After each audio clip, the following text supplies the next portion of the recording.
வீடியோவில் என்ன பார்க்க போகிறோன்னா எப்படி பால் பாயசம் செய்யுதுன்னு பார்க்க போகிறோம். ஹலோ, ஹாய், எப்படி இருக்கீங்க? நான் வந்து இப்போ பால் பாயசம் செய்ய போகிறேன். அதுக்கு தேவையான இன்க்ரீடியன்ஸு ஏலக்காய், முந்திரி திராட்சை, ஒயிட் சுகரு, சேமியா, அப்புறம் சவ்வரிசி பார்த்துக்குங்க. இந்த மாதிரி இருக்கும். இது வந்து வறுத்து நான் தண்ணியில் வேக போட்டிருக்கேன். 50 சவ்வரிசி போட்டிருக்கேன்.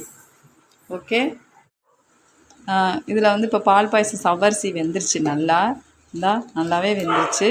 இப்போ நம்ம வந்து என்ன பண்ணுறோன்னா, இதில் வந்து இது வறுத்த சவ்வரிசி தான், நான் சேமியா தான் வாங்கியிருக்கேன். அதனால் இதில் வறுத்த சேமியானால நம்ம நெய்யில் வறுக்க தேவையில்லை.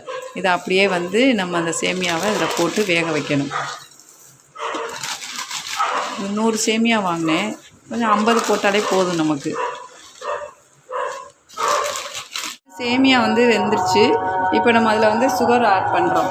இப்போ வந்து 2 கப்பு சுகர். நம்ம சுகர் இனிப்புக்கு ஏற்ற மாதிரி போட்டுக்க வேண்டியதான். 2 கப் சுகர்.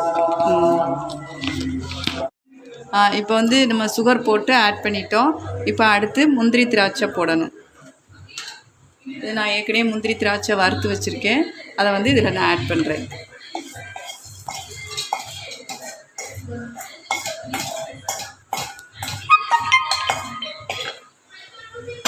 நெய்யில் வறுத்த முந்திரி திராட்சையை நான் இதில் வந்து ஆட் பண்ணிவிட்டேன்.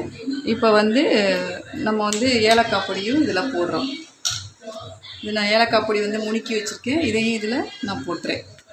அவ்வளோதான். இப்போ வந்து எல்லாமே போட்டாச்சு. இப்போ நம்ம என்ன பண்ணலாம், அடுப்பை வந்து ஆஃப் பண்ணி வச்சிடலாம். இப்போ வந்து நான் பாலை வந்து காய்ச்சி ஆற வச்சுருக்கேன். இதை நான் இதில் ஆட் பண்ணுறேன்.